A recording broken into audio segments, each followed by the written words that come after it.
Hello, everyone. Welcome to Building Your Credit from Scratch with Harvard FCU. Thanks for being here. It is now 12 o'clock. We will be starting soon, but before we get right into it, we'll take care of some little housekeeping. For today's webinar, we will be reducing all background noise. We've muted all attendees, so no matter what you're doing, if you are having your lunch, you're playing with your dog, or petting your kids, it's completely okay. I think it's the other way around, but yeah. I don't know, yeah. If you have any questions during the presentation, please use the Q&A feature. The chat has been disabled. Let us know where you're joining us from by letting us know that it works, and I will call it out a little bit later. This presentation will be recorded and posted on our YouTube channel to rewatch at any point in time. And there will be a post-workshop survey to let us know how we did, where you read any and all feedback, and we love reading your feedback because it allows us to get that much better at making content for you, our members. Let me check the Q&A really quick, and it looks like someone is joining us from Florida. Thank you for being here. Happy to have you. All right, so we are the community engagement team. My name is Terrence Bazil, CCUFC. We are all credit union certified financial counselors. We are also joined by Ty Koppelson in the background. He will be taking care of links. Thank you, Ty. And Jen Fries, our community engagement manager. Hello, everybody. Let's see. All right, so a little bit about the credit union before we jump into the content. So as most credit unions are, we are not for-profit banking, and we are community focused. We are dedicated to empowering our community at Harvard and beyond.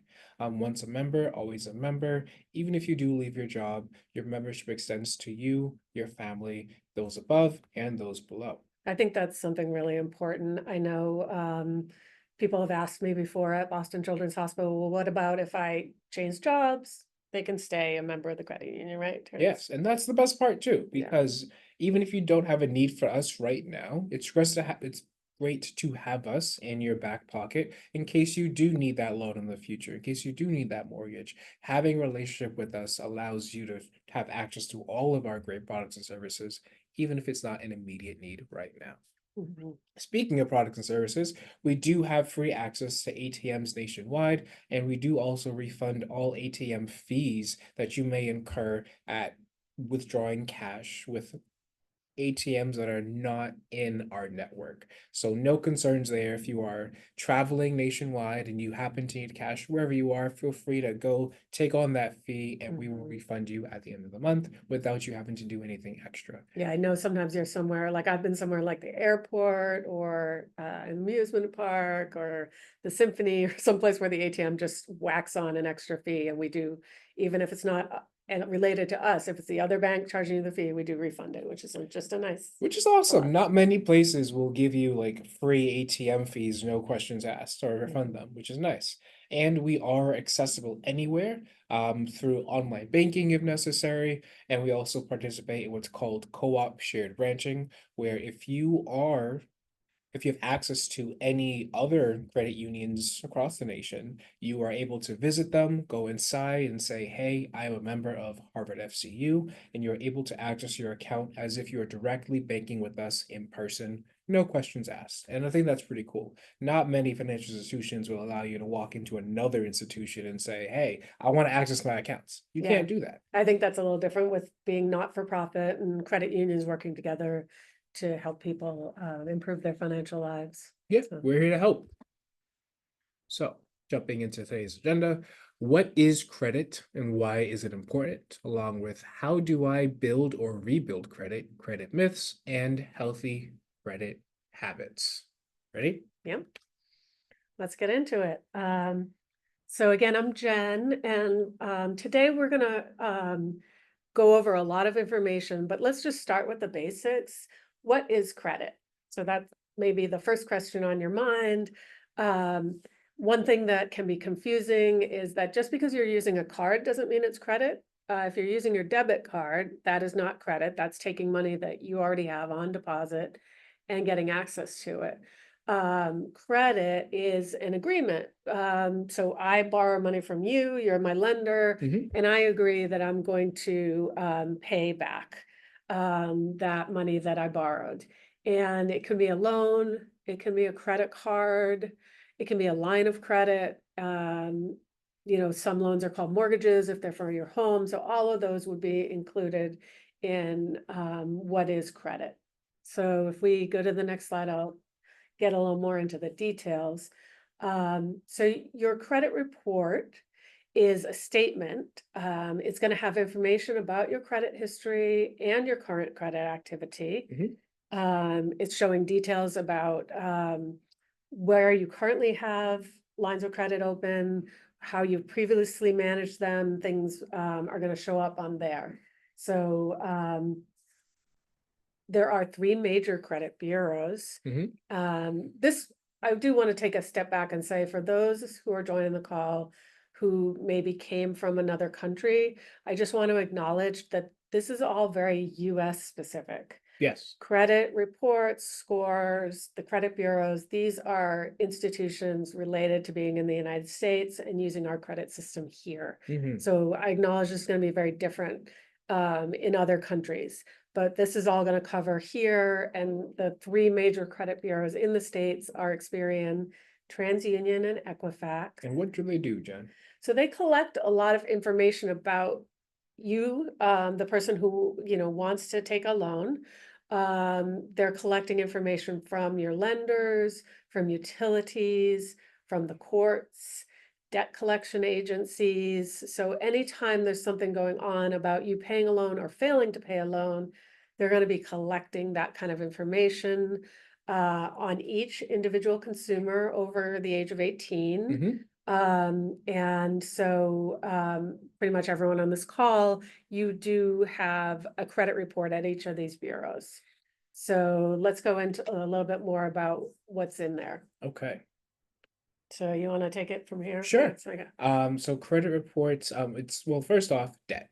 Any types of credit card debt, auto debt, education, and other debts, whether you are making your payments on time or if you are not making your payment on time, will be reflected in this portion of your credit report, as well as collections, anytime, including when I talk about collections, medical collections as well are also included. And anything else. I remember a story about this where one time I had thought I'd canceled the gym membership, and I found out that I did not, and it showed up on my credit report. It was for a small amount. I think it was like $186. Yeah. And I was able to call and say, hey, I want to pay this in full, and no harm, no foul, paid it in full, and it was all erased after that. But yeah, I also have had a similar experience where there was a bill I thought I had paid medically, and it was because we took my kid to the doctor and had some tests on a certain date. And there was a separate bill from, I don't know, let's say the lab versus a Wes, pediatrician, yeah. and they were the same amount roughly. So I was like, oh yeah, I've paid this. And I just set it aside because I was like, oh, this must be just one of those situations where the bill came late or was already in the mail, and I knew I had paid it in my mind. And then it literally went to collections. Yeah. And I was like, no. And I pulled out my records and I'm ready to tell them. And it turns out, no, in fact, there were 2 Very different separate bills. charges about the same thing on the same day. And so then I was like, okay, well, then in fact, I do owe this, and I did pay it.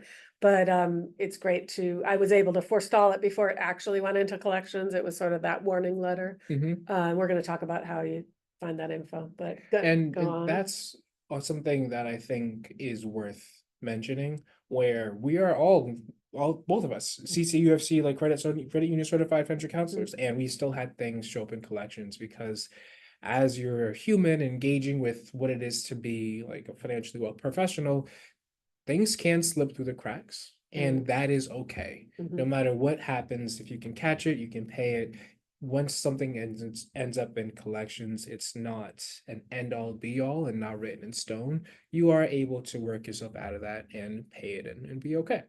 Next stuff that will show up on your credit report is payment history, which shows a historical view, sometimes as far back as when the life of the loan began. Sometimes it's a few years back of on time and late payment history, as well as account history, any open and closed accounts at any financial institution. So even if you do have a closed account and you feel like, all right, it's all paid in full, things are okay, it still will show up on your credit report, as well as your request history to see how often you have pulled your own credit report. This will not impact you negatively when it comes to your credit score, but it does keep track of, hey, how often did you pull your own credit report, which is totally fine.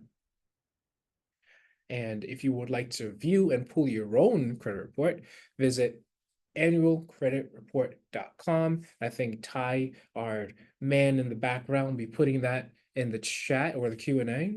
Thank you very much, Ty. Into the chat, I In the think, chat, yeah. chat is correct. And boom, I see that. Thank you, Ty. And now we'll jump in. And one thing I do also want to mention is that what you'll see on annualcreditreport.com is not your score. Mm, It is simply your report. You can glean from your report like information about, things that are negatives, things that are positives, but it won't give you that number score. And so we'll talk a little bit about that later. cool. So, okay. Let's see. Let me get that back. And boom, managing your credit score. So now that we know what is a credit report and some information about a credit score, let's talk about specifically what is your credit score. Credit scores are a measure of your consumer credit risk for lenders. Now, for lenders, what that means is your credit score is associated with directly how risky you are to loan to. And the lower the credit score in terms of, what you see on the screen here indicates a higher level of risk for the lender. And that will also be correlated with potentially a higher interest rate. With the higher level score that we see here, that will indicate to the lender that you are a bit of on the lower riskier side because you have a history of making your payments on time, and that will be normally associated with a lower interest rate. They are very much inversely related, but this is how things work. And what's funny is your credit report is managed by Experian, TransUnion, and Equifax. However, your credit score is independently managed by FICO and the Vantage score. So now there's 5 different players in this game right now, and they are not associated with one another at all. Yeah. And it's kind of annoying to think, oh, these people who don't even know me are rating me and my credit worthiness or how risky I am. But I'd like to kind of give the analogy, like if you loan someone money at work and they're like, hey, I forgot my wallet, I need to get lunch, will you spot me or whatever? And every time they pay you back, you're going to feel like next time they ask you, oh, sure, yeah, no problem. If you have it, you might lend it. But if there's someone who, you have to keep sending that Venmo request or they forget or they're like, oh, I thought I got that and they didn't, you're going to be less likely to want to lend to them. So this is also basically institutionally what is happening. And we're going to dig in a little bit more to that. Great. So let's jump into that FICO score to talk about exactly what is comprised of a FICO score and how it's different from a credit report. So your FICO score is made up of this right here. Your credit mix, which is on the lower side, length of credit history, payment history, new credit, and amount owed. The 2 biggest portions and the most impact you as an individual can have on your credit score or your FICO score is your payment history, making your payments on time, and the amounts owed. How much of an outstanding balance do you have in relation to how much you are using?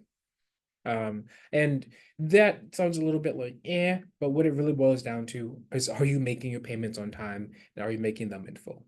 And that is 65% of your entire score. That is completely dependent on you and what you are doing month to month. The next portion, credit mix, is how many different types of credit do you have outstanding? There are different types. There are credit cards, which are revolving lines. There are mortgage loans, which are more installment based, which will also fall into auto loans as well. And sometimes there's also secured credit cards and whatnot. There's different flavors, but having a good mix has a small impact, but does have an impact. Yeah. And length of credit history, this plays more into a factor if one, you are new to the US and you are international, or maybe if you are 18 and just starting out. This is how long have you had credit history, and is it reflecting positive credit history for the majority of that time that you had credit extended to you? Hmm. When I was younger, I had a lower credit score and this was hurting me, but there was nothing I could do to make it Yeah, you like just need to help. wait sometimes, Yeah. right? The only thing on this that I would mention is if you have a credit card that you've had for a long time, even if it's not your favorite terms anymore, Mhm. I do recommend keeping that credit card open Yeah. Tell um, me why. to extend the length of your credit history. So, like, I have a credit card that I've had now more than 20 years, and therefore I have a nice long credit history. And if I were to close it, then it would go to my next longest open account. Mhm. So um, particularly when you're getting started, keeping open, don't like open and close cards a lot because that makes you look less stable, I Correct. guess, to the Yeah. creditor. I still have mine that I opened when I was 18, and it, knock on wood, will be my longest running line because I have Mhm. no plans on closing it. On Yep, time payment history, it's helping working me out. yep. And the last part is new credit, where this is, are you opening new lines? Now, this is not supposed to be a positive or negative impacting. I'm not saying go out there and run and open a whole bunch of new lines. This just says, are you opening new credit? This is where you'll see your credit inquiries start to impact you. If you are shopping around for credit and all of a sudden you see a hard credit hit and a lender says this will be a hard inquiry, this is where that impact is. And Mhm. normally it's about 1 to 2 points per inquiry. And we'll get a little bit more into like the nitty gritty, but this is very, very minimal in terms of like the impact. The two biggest things I would like you to take away from this is that the amount owed and payment history are your main drivers of impact if you are looking to improve your credit score. Mhm. And now let's jump into is why is credit important? Okay. So we've talked about what credit is, and now we're gonna go into why is it important to you. We've kind of alluded to it a little bit, but let's get into some of the details. So credit can impact your ability to get a home, whether that's renting or buying. Your credit can also affect whether or not you can get and keep some jobs. For instance, when I started at the Harvard Federal Credit Union, part of my screening was a credit check Mhm. because we don't want people working in a bank or a financial institution who maybe are in really bad financial straits, right? So somebody that has a extremely poor credit history, Mhm. it might not be considered someone a great fit for this kind of work. Absolutely. So it can also impact like military jobs as well. Um, so it's going to also potentially impact your ability to open bank accounts, access loans or credit cards. This is something I didn't know about the bank accounts until I was older, but I found out that, I had friends who were denied opening a bank account. Like they're like, I found a great rate online for a bank account. And when they applied, they didn't get it because they had bad credit score and the Mm. bank didn't want to do business with them. This is that is something that can happen. And then other things that can impact your car insurance rates, your cell phone plans, and other things. So both whether you can get these things and then how much you're going to pay for them. So how much will you pay to get a mortgage? How much in interest will you pay to get a credit card? That is typically variable and it's going to be based on your credit score, as we'll talk about a little bit more going on. So let's take a look at that in table format. So you can see this starts with the lower end credit score, which is anything below 500. You might not even be eligible for credit score for credit to be extended to you. And then at the higher end, you're going to have less interest that you have to pay in order to get, in this case, it looks like a credit card probably. Mhm. And in fact, often this chart starts at 17, but there are many credit cards where you're paying 22% interest, Some are 29. yeah, or more. So this actually makes it look even more forgiving than it probably is. This may be a slightly older chart. Oh, I see, it's based on a car loan, but it's slightly older. And your monthly payment goes up based Mhm. on any of these interest rates. And often it only goes up a little bit, so it might seem like, oh, insignificant. But then when you look at, well, that's an extra, maybe $500 a year, that Mhm. starts to really feel like real money. So you can see like it really adds up over the course of a car loan. You might pay $5,000, even $10,000 more for a car that you're buying as a result of having a lower credit score.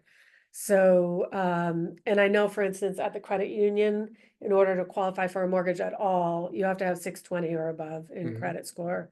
So there's some things where it's just like, we have a bottom line and we will help you get up there. We're going to Mhm. talk about that, how we'll do it. But we can't lend to you until you can get your credit score up there. So And one other thing I want to tap into is the additional cost after 3 years, where if you see you're at that higher tier mark, there's mhm, very little to, I mean, no additional cost after 3 years for the loan.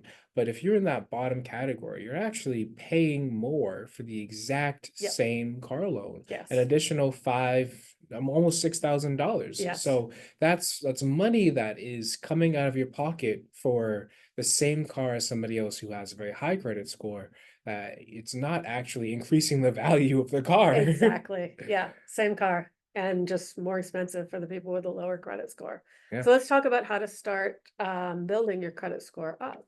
Okay. So, how to start building credit? Some of the meat and potatoes. You can do one way to build credit is a secured credit card, which requires a cash security deposit to open the account. This security deposit reduces the risk to the lender because if you don't pay your card, they have the money from your deposit to pay it back. People with no credit history or lower credit scores often must start with a secured credit card to establish or build a credit history, which is totally okay. There's no stigma about it. It really is just a technique to get into the game so that way you can start from a position of power as opposed to just like getting what you can get. For deposits, they are generally low, on average anywhere from $200 to $500, but they can be higher. With a secured card, you are still required to make a monthly payment on time or risk reporting late to the bureaus. Your deposits are not used to pay for purchases, and you are charged interest on the balance you carry over to the next month. Now, there's also a credit building loan. Credit building loans are specific to each institution, and they do allow for you can so borrow. Basically, how it works is you borrow some money for whatever the amount is. Let's say in this case it'll be 1,000. There will be an interest rate attached to it, and you pay that loan back as you would any other loan. Pay back in full, and its purpose is just to exist to help add as an account that you have treat impact an account that you have paid on time and in full, so that way it is a feather in your cap as, hey, I've done this thing, this has been good, and it allows you to reflect, I am able to pay back a loan and will help you in the future when it comes time to getting other loans. Mhm, mhm. And last but not least, you can become an authorized user, which I would say use with caution because if someone you trust has a credit card in their name, they could add you as an authorized user to start building some credit history. Typically, accounts where you are an owner have more impact on your credit, but being added as an authorized user can be a good way to start establishing some history, especially if you're not quite 18 yet. The account owner will want to confirm with the creditor that it will be reported to your credit as well, in which they add you. So there's some risk to this. And an example of this is, for example, if Jen was my mom or guardian, Mhm. and I was under 18 and she wanted to help me and wanted to I set me up for literally have done success. this year for my child. I've made them an authorized user. However, if I didn't have a good credit score, I'm not helping my kid by Hmm. doing that. So if I'm someone who struggles it doesn't help my kid to be associated with my credit history. In my case, I have a good credit score. I've added them because they're in college and have an apartment, so it kind of makes sense for them to be able to buy certain things. Um, and that way I'm paying it on time and they're getting a positive credit history as a result. So Yes. it's knowing your own family member and having some honest discussions with them about their credit before you get involved with that, I would say would be Mhm. important. And you don't, so here's a trick. If you feel like you want to help somebody out, but you don't want to give them access to your credit line, is you can add them and keep the credit card that comes in the mail. So that way it just Oh, reflects. don't give it to them. I Yeah, see. Yeah. I've done that. No, I did give my kid because I wanted them to be able to buy certain things, Mhm, but they're very responsible. I also trust them on the other side where, I know from, that they'll call me if it's over a certain amount and say, is it okay if I charge this? And there's certain mhm, categories that we're clear. You can always charge books for school. yeah. And then other things, they'll be like, is it okay if I charge this? And I'll let them know. Yeah, which So, is, I think this is a great way to open a conversation about credit with mhm. whoever you, or credit and finances in general. So that way you can, have that open and honest discussion Yeah. because transparency is power. On either side, you don't want to be surprised. Like you don't Yes. want to be surprised when it turns out that person, that adult in your life didn't have good credit. And but I would not want to be surprised when I open the bill and find out, oh, you charged some crazy thing Oh, you mean if like like Sophia went on a maintenance. bender one night and Yeah, like, no. yeah. So yeah, so just having that good open communication is really important. Absolutely. Now let's jump into how do I rebuild credit? So we talked about if you are starting from zero and building credit, and now if you are starting from a place where maybe your credit score wasn't the best and you are in the process of working towards making it better. Yeah, so it's really normal to have gone through something like a bankruptcy. People don't talk about it much, but many people have had to rebuild credit because of a court decision, a bankruptcy, something that has set them back. I know for me, I didn't have to start with a bankruptcy, but when I got divorced, I had to pay back, we each left with a certain amount of debt. And I had to like reestablish and pay that back slowly but surely. And so if anyone is on this call and has been in that kind of situation of starting from scratch, I just want to normalize that. That can happen. Yeah. And there are ups and downs financially in life. And, Yeah, you know, there's many, many transitions that can put you in a position where you have to feel like you're rebuilding credit, mhm. whether it's a surprisingly large medical bill or a Yeah, yeah, divorce, any sort of impact to your life that you weren't expecting can yeah, put you in a position where you are suddenly yeah, struggling, yes, and yeah. that's okay. So first step, pay off outstanding past due balances. I know that sounds like, of course, I know I know how to do that. How do I do that, right? But prioritize catching up on past due open accounts and paying off any collections first. So that way you are not putting yourself in a deeper hole by letting things sit in collections. And sometimes there can be fees associated with that if you don't pay back within a certain amount of time. Mhm. And you don't want something tanking your score if you are trying to, get your way out of it, right? Yep, Uh, Next up, secured credit cards and credit building loans are a great way to rebuild credit too. You can also do some debt consolidation loans if you are interested in that as well, where you compare interest rates, see what, first things first, get an idea of where you are when it comes to outstanding past due balances. We have some charts and calculators on our website that you can use so that way you're able to determine what is the outstanding principal and balance on your different loans and different amounts, along with the interest rates that you have. And we do have presentations on our YouTube that go deeper into this when it yep. comes to debt repayment strategies. Yeah, we have one called Getting Out of Debt that we'll link the YouTube channel later. Mhm. So if you are somebody, this one is more geared toward starting from scratch, but if you are getting out of debt, we have lots of Mhm. information on that as Yeah. well. If you're listening, quick Google snowball method or avalanche method, and you'll go down that rabbit hole. That'll be some good stuff Yeah, to find. yeah. Credit myths. Okay, so part of the reason that credit can be really overwhelming is that there's a lot of conflicting information out there. There are in fact some sort of predatory businesses that are out there too, so some of the prevalent information is not correct. So let's look at some myths and things that are not true that we just want to debunk. Myth number one. Yeah. So one of the myths is this idea that you have to carry a credit card balance in order to build credit. This is absolutely not true. We want you to know that you should be repaying your credit card balance in full to the best of your ability each month. If you can't pay it in full, okay, pay at least the minimum. But if you only pay the minimum every month, you're never going to be out of debt. So what we really want you to do is take a look and make sure that you're paying more than the minimum, ideally the full amount or some large amount toward the total balance. So your statement will have that. It'll have the minimum and it'll have the total amount due. You're trying to aim for getting as close to that total amount due each month as you can. So don't use your credit card as extra money that way. Another myth is that all credit scores are the same. So FICO and Vantage are two different credit scoring systems. They do tend roughly to rise and fall together. However, in some instances, they can really vary dramatically.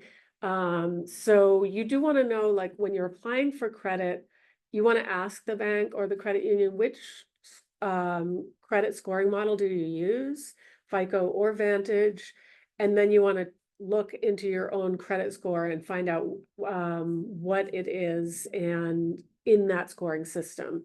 So here at the credit union, we're going to explain to you, we have something called Savvy Money for our members, and that is using the Vantage score. If you're applying for something where FICO score is going to be really important, you're going to want to take a look at what your actual FICO score is. And make sure that it aligns with what you think it is based on what you already knew about your Vantage score. Okay. So another myth is that, okay, so you get that thing in the mail, Terrence, and it's like, hey, new credit card offer. Is it a good idea to take all of those or as many as you can? Oh God. I mean, the myth says yes. In reality, no. The reality, no. Okay.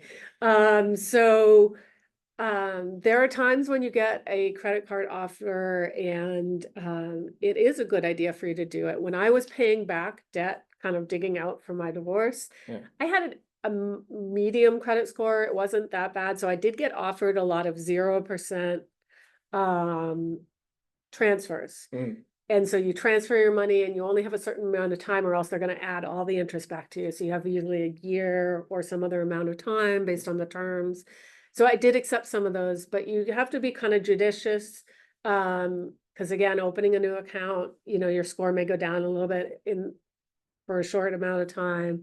And certainly if you're not able to pay it off. So you want to be careful about opening new credit. You're opening it for a reason. Whether it's to just improve your score, get that lower interest rate, and you have a plan to pay it off during that time. But don't just willy-nilly open everything that's offered to you, because sometimes it's just like, oh, do you want to get 20% off on today's purchase by opening a store credit card? Probably not. Yeah. Probably not.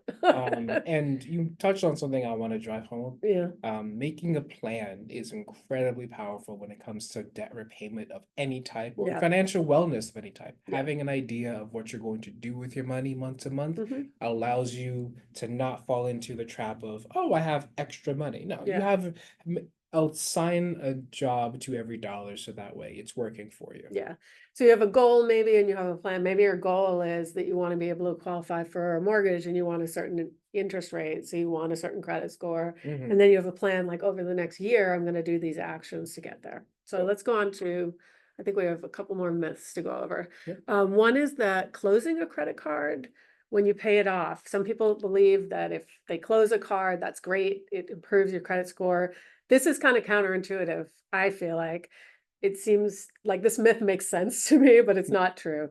So again, keeping open your oldest card is going to be really helpful to you. Mhm. So even though my card, which I'll leave it nameless, but it's not my Harvard FCU card, Oh, my Jen. oldest card is not good terms. Like if I had a balance on it, it would be extremely expensive because it's like one of those 20-something% Yeah. cards. However, I've had it forever and it is a rewards card and I do charge a lot on it and pay it off right away and get the rewards. But my Harvard FCU card is a much lower score. I keep both of them so that I have that long credit score. So again, length of score does factor in. And then let's go into our, I think, last myth here. So there's a myth that checking your credit report will hurt your credit score. And this, Complete myth. yeah, well, a lot of these myths come from a little core of truth. So the core of truth is that if you're applying for actual credit, it can bump down your credit score because they can see, oh, this person's out like looking for a lot of credit. Mhm. So if you are shopping around, you want to make sure you keep all that shopping around within a short period of Usually time. within 14 days. It's actually doing research, it's been extended to 30, but I Yeah. would still keep it under within 2 weeks or have Like, so if you're applying to different mortgage companies, for instance, yeah, try and do it all, like, wait, do all your research and then just do all your applications quickly so you find out what then it's all considered one ask. correct. So that would be the core of truth, but you are allowed to just check your own credit report. As often as you want. Yeah, and that's the link that we put into the chat earlier about annualcreditreport.com. I believe it's once a week now, that they have allowed you to do, and it's considered a soft inquiry. It doesn't harm your credit score Mhm. and allows you to keep on top of it. So, Well, I do want to also mention, you mentioned hard and soft inquiry. Can you tell mhm. me the difference between the two of those? So the hard is literally you're trying to get credit. So it's like a credit card is checking on you because you've applied for a credit card or a mortgage or whatever. And that's when we're saying keep those together if you're shopping around. Mhm. And the soft is going to be a score like when you are checking your own credit report. It still shows up, but it's a soft inquiry. If anything for educational purposes is a soft inquiry. Now, let's jump into some healthy credit habits. So as we discussed earlier, payment history is the largest factor that impacts your credit score.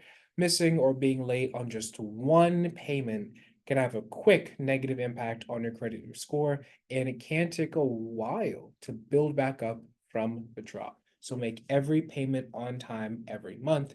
And I know this sounds like, oh, make every payment on time. Usually the minimum payment is surprisingly low in comparison to like A total the due. total balance if Yeah. you have it. And if you are able to make that minimum, and if that's all you can make in that month, that's okay, as long as you're making that, and then you can pick back up next month and continue your debt repayment journey. I personally have my minimum as an automatic payment. Yeah. Because I know, like for me, I can afford that no matter what to come out of my account without me reviewing it. So I have all my credit cards set up for the minimum payment to come out automatically, Mhm. but then I go in myself manually and actually pay the full balance. Well, You can do that more than once a month, by the way. yes, I, you know, highly recommend. because I've said this before on these webinars, I am definitely a person that I will forget, or just honestly, the total amount that I've charged is not something that my brain computes very well. So, it tends to think, I tend to think it's lower than it is. And I've joked that I'm like, who charged all this? It was me. But so for me, definitely, especially if I make a big charge, it's really good for me to just go in and pay that off during the month and then Mhm. I'm not worried about it. It is that's how my brain works. There you can do it so that you just pay it each month Mhm. on the due date. That's fine too. Well, But don't be afraid to make payments whenever when your paycheck comes in, for yeah. instance, like you could pay twice a month because you have two paychecks and That's you what I want to, normally do. yeah. I'll usually pay twice a month, and both payments will be over the minimum amount just for the sake of like paying it off. And if I don't have a balance, then it's like, well, I'll just let it roll through. But Mhm. allowing the automatic payment, one, is a great idea, Yeah. and two, paying twice a month is that much better, because if you are paying it twice a month, then you're preventing any kind of additional interest to be like building a charge on that balance. Right, because if you pay before your due date, you don't pay any interest. So then your credit is basically free. Boom. So they're counting on you to not do that. Yeah, I know. Keep credit card balances low.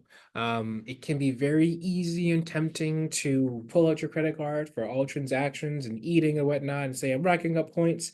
But they can very quickly add up into a very high balance. And then you'll find yourself in a position where you may not be able to pay it off in full and you have to carry balance over it. And that trap, it really is a trap of having a balance, carrying it over, and then having interest charged in that balance. They are designed to keep you in that cycle and loop because that's how they make money. And then in your credit score, obviously there, we mentioned in the chart earlier, there's something called credit utilization. Mhm. And that's like, if I have $1,000 in credit that I could be charging, what do I want to keep my charges to? I About actually shouldn't use that whole thousand, right? You should only use 30% or $300 of it Okay. because that way you are able to, it shows that one, you can maintain a good, healthy relationship with the credit card, Mhm. and two, having 30% or lower credit card utilization is overall just best practices because it shows that you can manage the credit card well. Yeah. Um, And I on, you might have a time when you have to charge up to closer to the limit, but you want to pay that off right away. Yeah. Don't apply for new credit unless you need it. Mhm. So, of course, most of us are going to need to apply for credit for time to time. I didn't apply for credit, but I used my credit card a lot last summer or this past summer because I had a goal for myself. I wanted to hit one new state per month, which was very, very fun. Mhm. Uh, Some great travels there. Great travels. Yeah. And, I racked up a pretty decent credit card bill. Nothing too crazy, but it was a balance that I had. And you know what? I think in that case and scenario, at least for me, I was okay with it because I got a great experience out of it. And it allowed me to have fun and pay it all off before the end of the year, which is nice. Mhm. And you know what? I wanted to do it, Yeah. so I did it. But you didn't apply for new credit to I do did that. not. I did Yeah. not. I had an existing Did credit you, card. you did apply for some new credit last year though, right? To I get did. I had your to car. get my car. So I was in a car accident earlier this year, and I had to apply for a loan so I can get a not brand new, but new to me 2021 Honda HR-V. It was Mhm. nice. I got an SUV now, Yeah, and thankfully my credit score was good, so I got a favorable rate on it. good. And now I am in the process of paying back that loan, and I am paying it. I think I'm paying 550 some months, 650 or 750 per month to pay off the loan faster. And I do that because I want to aggressively get out of debt as soon as possible when it comes to that. And that's an indicator of, you know what, sometimes you do need to apply for credit, but if you don't need it for, like, something that you don't need, you don't need to do it. Yeah, yeah. Judiciously apply for credit. Yes, Yeah. a very high discernment level. And don't ignore bills, even if you think you should not owe it. So I, my example earlier about the medical bill that I thought I had paid, yes. if I had, if I had not ignored it, it wouldn't have gone into, I think it was like pre-collections, but I started to get the bills that were like all in red. Yeah, yeah. And I was like, Hey. maybe I should call about this. What's going on? Mhm. I Um, know, I think I had one a couple of months ago, from Quest. Any kind of lab work that you'll get, mhm. any type of COVID test that you'll do, or even like a hospital visit, sometimes they'll come with an additional lab copay Like or a side cost. payment, yeah. Yeah. Like, oh, you have to pay the anesthesiologist separate from the whatever. I'm like, can't you just bundle this together? Apparently not. Yes, So, apparently not, and that's a bill that you can quickly ignore, even if it's a small amount. Mhm. It gets easy to be like, oh, I'll pay that off, I'll pay it off, but pay quickly so that way you don't earn any extra fees on it, and it'll help you. And if you can't pay it, call the creditor to talk it through with them. And, Yeah. often doctor's offices will give you a payment plan or something like that. So, Yeah.